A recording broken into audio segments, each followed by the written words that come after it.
우리 먼저 성경 말씀 요한계시록 2장 20절에 있는 말씀을 다 함께 보겠습니다. 요한계시록 2장 20절입니다. 2장 20절부터 마지막 절까지 20절부터 마지막 절까지 좀 길지만은 우리 같이 읽어보겠습니다. 그러나 시작. 그러나 내게 책망할 일이 있노라. 자칭 선지자라 하는 여자 이세벨을 네가 용납함이니 그가 내 종들을 가르쳐 깨어 행음하게 하고 우상의 제물을 먹게 하는도다. 또 내가 그에게 회개할 기회를 주었으되 그 음행을 회개하고자 아니하는도다. 볼지어다 내가 그를 침상에 던질 터이요 그로 더불어 간음하는 자들도 만일 그의 행위를 회개치 아니하면 큰 환난 가운데 던지고 또 내가 사망으로 그의 자녀를 죽이리니 모든 교회가 나는 사람의 뜻과 마음을 살피는 자인 줄 알지라. 내가 너희 각 사람의 행위대로 갚아주리라. 두아드라에 남아있어 이 교훈을 받지 아니하고 소위 사단의 깊은 것을 알지 못하는 너희에게 말하노니 다른 짐으로 너희에게 지울 것이 없노라. 다만 너희에게 있는 것을 내가 올 때까지 굳게 잡으라. 이기는 자와 끝까지 내 일을 지키는 그에게 만국을 다스리는 권세를 주리니 그가 철장을 가지고 저희를 다스려 질그릇 깨트리는 것과 같이 하리라. 나도 내 아버지께 받은 것이 그러하니라. 내가 또 그에게 새벽별을 주리라. 귀 있는 자는 성령이 교회들에게 하시는 말씀을 들을지어다. 아멘. 좀 보기가 낫습니까?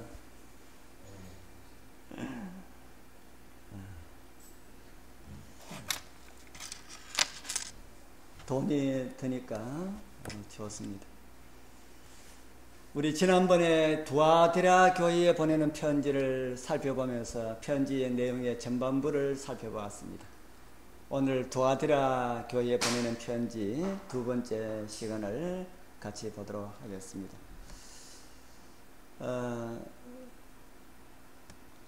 두아디라 교회라고 하는 뜻은 무엇이라 했습니까? 두아디라라고 하는 뜻, 노동의 달콤한 맛, 수고의 향기. 노동이 달콤합니까? 습니까? 노동이 달콤합니까? 습니까? 우리 김덕한 집사님 금년 여름에 참 더위하고 그렇게 많이 덥지도 않은 더위하고 아주 사오느라고 애를 많이 쓰셨는데 세탁소는 더 덥습니다.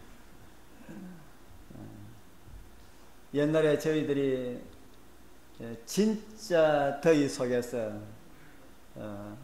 한 10년 가까이, 10년은 안 되지만 한 6, 7년간 한 2평, 3평 정도 되는 데서 뻥튀기 기계를 2대를 돌리고 또 이렇게 톡톡 튀어나오는 그거 한 대 돌리고 그래 했으니까 우리 교회 성도님들이 우리 공장에 와보고 이런데 어떻게 삽니까? 그러더라고요.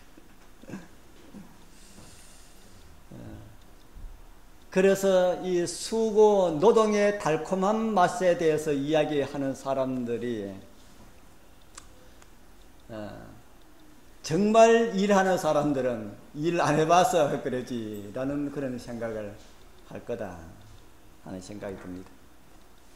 그러나 일할 것이 없이 일이 얼마나 소중하고 중요한지 또 그들도 생각을 합니다. 어찌됐든 간에 이 두아디라라고 하는 의미는 수고의 향기다, 노동의 달콤한 맛이다 라는 이런 의미가 가지고 있다 했습니다.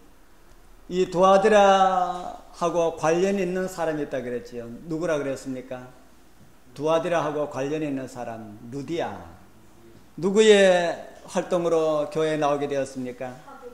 사도 바울의 활동으로 교회에 나오게 되었는데 바로 이 여집사님이 두아디라 성의 자주장사라 라는 그런 말이 있습니다.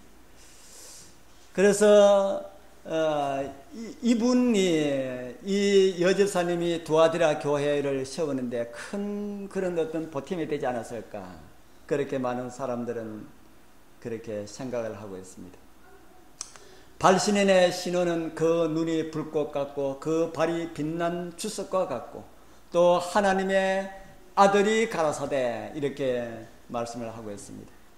그 눈이 불꽃 같다라는 말씀은 어떤 의미겠다고 들었습니까? 그 눈이 불꽃 같다라는 말씀은 어떤 의미겠다 그랬습니까? 하나님의 눈에는 드러나지 않은 것이 없다. 사람도 엑스레이를 통해서 심장 속에 있는 것 다 찍어내는데 하나님은, 하나님의 눈에는 감추어진 것이 없이 다 드러난다. 그래서 그 눈이 불꽃 같다라는 이런 표현으로 기록을 하고 있습니다. 그 발이 빛난 주석과 같다라는 말씀은 어떤 말씀이라 그랬습니까? 그 발이 빛난 주석과 같다라는 말씀은 뭐하고 관련이 있다 그랬습니까? 십자가의 고난. 바로 예수님께서 그 발이 십자가를 통하여서 고난받은 그런 발이었다. 그리고 하나님의 아들, 요한계시록에 하나님의 아들이라고 하는 표현이 몇 번 나온다 그랬습니까? 요한계시록에 하나님의 아들이라고 하는 표현이 몇 번 나온다 그랬지요? 여기밖에 안 나온다 그랬지요. 여기밖에 안 나온다. 왜 그 여러 성경 말씀 가운데 왜 이곳에서만 하나님의 아들이라고 하는 그 칭호를 예수께서 사용하셨는가? 지난번에 말씀드렸지요. 왜 그랬다 그랬습니까? 바로 이 시대에 뭐가 등장했다 그랬습니까? 가짜 하나님의 아들의 대리자로 하는 사람이 나타나서 온 나라를 다스리는 그런 일들이 있었기 때문에 그랬다 하고 그렇게 말씀을 드렸습니다. 그리고 이 교회는 어떤 칭찬을 들었습니까? 처음보다 나중 행위가 뭐 하달까요? 더 크다. 더 크다. 그래서 대조되는 교회가 있다 그랬죠. 우리 7교회 가운데 첫 번째 교회 어떤 교회입니까? 에베소 교회. 에베소 교회는 처음에는 잘했지만은 나중에 어떻게 했다고요? 나중에는 처음 사랑을 잃어버리고 배도의 길로 가는 그런 모습이 에베소 교회의 모습입니다. 그런데 두아디라 교회는 처음에는 배도했는데 그 가운데 정말 하나님을 진실히 믿었던 그런 사람들이 있었다. 그래서 우리도 시간이 갈수록, 날이 갈수록 많은 성도가 되자고요. 시간이 가면은 갈수록, 날이 가면은 갈수록 점점 하나님과의 사랑이 깊어가는 이런 성도가 되죠. 저분은 정말 시간이 갈수록 어떻게 그렇게 예수님 닮아가나 라는 이런 소리를 들을 수 있는 우리 장로교회의 모든 성도들이 다 되었으면 좋겠습니다. 아이고 저 사람은 교회 암만 다녀도 단연 횟수는 보니까 몇십 년 되는 것 같은데 처음 다닐 때나 지금이나 똑같다 하면은 안 되는 겁니다. 저와 여러분들의 삶에 갈수록 정말 예수님을 닮아가는 그런 우리 성도님들 다 되길 바랍니다. 그래서 두아디라 교회는 그러한 나중 행위가 많다는 이런 칭찬을 들은 후에 이제 책망을 듣게 됩니다. 오늘부터 이제 지금 오늘 말씀드리는 내용 가운데 이런 책망이 있습니다. 요한계시록 2장 20절. 그러나 네게 책망할 일이 있노라. 나중에 행위는 좋았지만 지금 책망할 일이 있노라. 무엇을 용납했다 그럽니까? 자칭 선지자라 하는 뭐를요? 여자 이세벨을 네가 용납함이니 그가 내 종들을 가르쳐 깨어 행음하게 하고 우상의 제물을 먹게 하는도다. 무슨 책망을 하고 있습니까? 자칭 선지자라고 하는 여자 이세벨을 네가 용납했다. 두아디라 교회는 에베소와 반대되는 칭찬을 받은 이런 교회였는데, 그런데 이 교회에 책망받을 일이 있는데 그것이 자칭 선지자라고 하는 여자 이세벨을 네가 용납합니다. 이렇게 말씀을 하고 있습니다. 우리 여러분들 삶 속에 신앙을 돌아보면은 칭찬할 일이 많은 것 같습니까? 책망받을 일이 많은 것 같습니까? 책망받을 일이 많은 것 같아요. 우리 책망받을 일도 있지만은 칭찬받을 일도 좀 많이 있었으면 좋겠습니다. 왜 이 교회는 이세벨을 용납했을까? 이세벨을 용납하는데 그냥 그렇게 하지 아니하고 자칭 선지자라 하는 여자 이세벨을 내가 용납했다. 교회 안에 뭐가 들었다는 말입니까? 교회 안에 태양신의 숭배자의 제사장이 들어왔다. 그래서 우리는 이 이세벨이 이미 우리는 잘 알고 있지만은 이세벨이 어떤 사람인지 우리 좀 살펴보도록 하겠습니다. 열왕기상 18장 16장 31절에 보면은 보입니까? 같이 한번 읽어볼까요? 느바세 아들 시작. 느바세 아들 여로보암의 죄를 따라 행하는 것을 오히려 가볍게 여기고 시돈 사람의 왕 엣발의 딸 이세벨로 아내를 삼고 가서 바알을 섬겨 숭배하고. 여기에 이세벨의 신분이 나옵니다. 그는 누구의 아내였습니까? 누구의 아내였어요? 아합의 아내였지요. 아합. 이스라엘 나라 왕 아합의 아내였는데 아합의 아내이기 전에 누구의 딸이었다고 합니까? 엣발의 딸이라고 그렇게 합니다. 그 당시 국제 정세를 살펴보면은 아합의 아버지 오므리는 시므리가 갑자기 반역을 해서 왕을 치고 시므리가 왕이 되었는데 그 소식을 들은 오므리는 네가 반역하면은 나도 할 수가 있지 않겠나 해서 다시 시므리를 쳐 죽이고 왕이 된 사람이 아합의 아버지 오므리입니다. 이 아합의 왕 오므리는 왕이 되고 난 다음에 나라의 형편이 그 당시에 강대국이었던 베나닷이 이끄는 아람의 침공을 두려워하여서 그 이웃 나라에 있는 페니키아, 그 당시에 시돈이라고 하는 나라의 그 페니키아라고 하는 나라입니다. 이 페니키아와 동맹을 맺습니다. 그래서 동맹을 맺는 조건으로 어떤 일이 벌어졌나 하면은 그 나라의 공주였던 페니키아의 공주였던 이세벨을 오므리의 아들과 결혼을 시켜서 옛날에 그런 일이 많았지 않습니까? 결혼을 시켜서 이제 시돈 나라와 북방 이스라엘 나라가 유대 관계를 더욱 그렇게 했습니다. 그 당시에 페니키아 시돈은 바알이라고 하는 태양신을 섬겼습니다. 바알. 그 전에는 이스라엘 나라에 바알에 대한 내용이 많이 없어요. 그런데 우리가 바알 하면은 잘 알지요. 바알. 누가 많이 섬겼던 신 이름입니까? 이스라엘 나라가 많이 섬겼던 신 이름입니다. 그래서 페니키아의 그 나라에서 섬기던 그 태양신, 그 바알을 섬기겠었는데 그의 아버지가 이 이세벨의 아버지가 제사장이었고 또 그 나라의 왕이었습니다.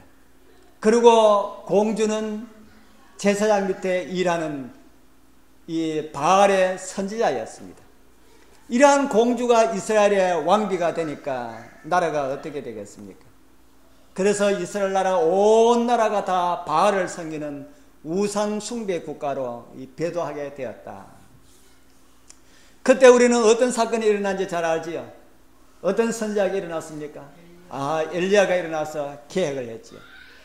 그리고 얼마 있지 않아서 엘리야가 계획하고 난 다음에 얼마 있지 않아서 예후가 하나님께서 여우를 일으켜서 아합의 집을 치라고 그렇게 말합니다. 그래서 예후에 의하여서 이 이세벨은 죽임을 당하는 그 일이 우리는 성경을 통해서 잘 알고 있습니다. 역사적으로 두아디라 시대를 성경학자들은 서기 538년에서 1517년까지의 시대의 교회를 두아디라 시대라 그렇게 말합니다. 그러면 그때의 이세벨은 누구였을까? 한번 살펴볼 만한 그런 내용이라는 생각이 듭니다. 그리고 우리에게도 이세벨이 있는지 살펴보는 그런 기회가 되었으면 좋겠습니다. 배도한 왕이 이방 종교를 받아들여서 혼합된 종교를 만들어 하나님을 떠나게 한 그러한 세력이 538년 전후에는 어떻게 일어났는지, 국가와 종교의 연합으로 생겨난 그러한 배도의 세력이 어떤 세력인지 좀 알아보도록 하겠습니다. 아합과 이세벨의 야합, 나라와 종교의 연합이다 하는 것입니다. 교권 이세벨과 정권 아합의 결합이 역사에서 어떻게 전개되었는가? 프랑크 제상 찰스 마텔의 아들 피핀이 왕을 몰아내고 왕위에 오른 후에 교황 보니파스의 손을 빌어서 왕관을 받았다. 피핀은 이에 대한 대가로 롬바드족을 이태리에서 몰아내고 그 지역 일부를 754년에 교황에게 주게 되었고 바로 그것이 교황령, 교황의 땅이 되었다. 그렇게 말을 하고 있습니다. 그래서 이 바티칸시의 면적은 약 44헥타르, 이 중에 26헥타르는 전부 건물이고 그 나머지 18헥타르는 다 도로하고 정원으로 되어 있다. 이 바티칸국의 시민은, 나라의 국민은 약 1000명 정도가 살고 있다. 주요 건물은 성 베드로 성당, 성 베드로 대성당이라고 그러죠. 그리고 베드로 광장, 그리고 교황의 거처와 교황청, 이게 몽땅입니다.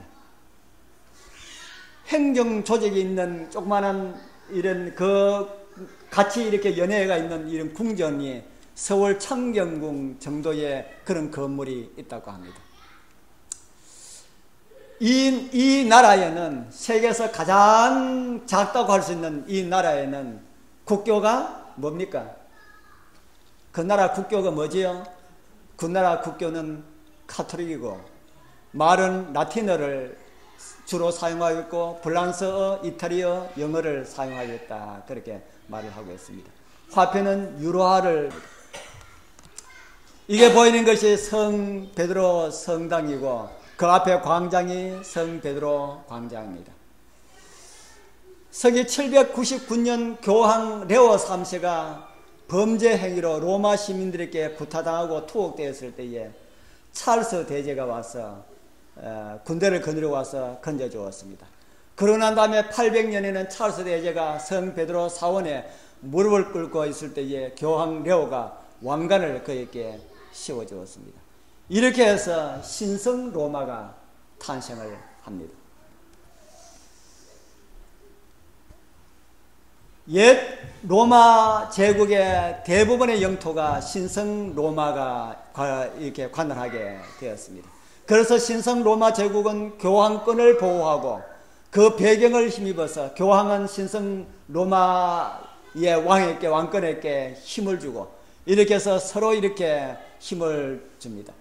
그래서 여기에 힘을 입어서 로마 카톨릭은 십자군을 만들게 됩니다.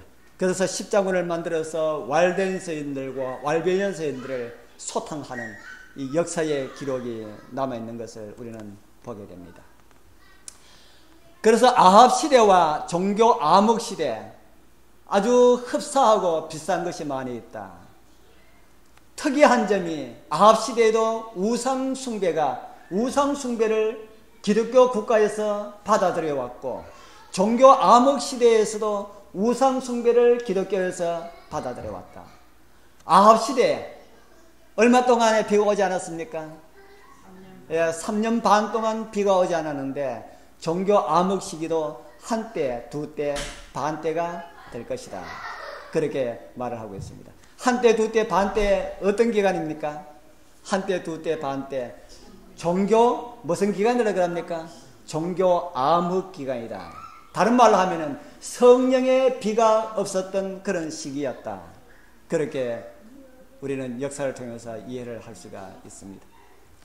그런 이세벨도 하나님께서 권고하시지 않으시고 끝내지 않으신다는 사실을 우리에게, 그런 사실은 우리에게 많은 것을 생각나게 합니다. 이세벨을 향한 권고가 있습니까? 그 권고의 음성을 우리 한번 들어보겠습니다. 요한계시록 2장 22절에서 23절 같이 한번 읽어볼까요? 볼지어다. 시작. 볼지어다 내가 그를 침상에 던질 터이요 또 그로 더불어 간음하는 자들도 만일 그의 행위를 해결치 아니하면 큰 환난 가운데 던지고 또 내가 사망으로 그의 자녀를 죽이리니 모든 교회가 나는 사람의 뜻과 마음을 살피는 자인 줄을 알지라. 내가 너희 각 사람의 행위대로 갚아주리라. 침상에 던질 것이다. 무슨 말입니까? 침상에 던져가지고 푹 쉬도록 해주겠다는 말입니까? 음행을 회개하지 아니하고 돌아서지 않는다면 성령을 거두어 가겠다라는 그런 무서운 말씀으로 이해를 할 수가 있습니다. 죄에 대해서 더 이상 간섭하지 않겠다 하나님께서 그런 말씀입니다. 하나님 백성들에게 이보다 더 무서운 것은 없다. 우리 사랑하는 성도님들, 정말 저와 여러분들이 때로는 우리 죄를 그렇게 무섭게 여기지 않고 가볍게 여기고 하는 이런 모습들이 우리가 계속 반복된다면 하나님께서 내 생애에 죄에 관여하지 아니하면 우리는 어떤 삶이 될까? 그래서 시편 기자는 이런 기도를 합니다.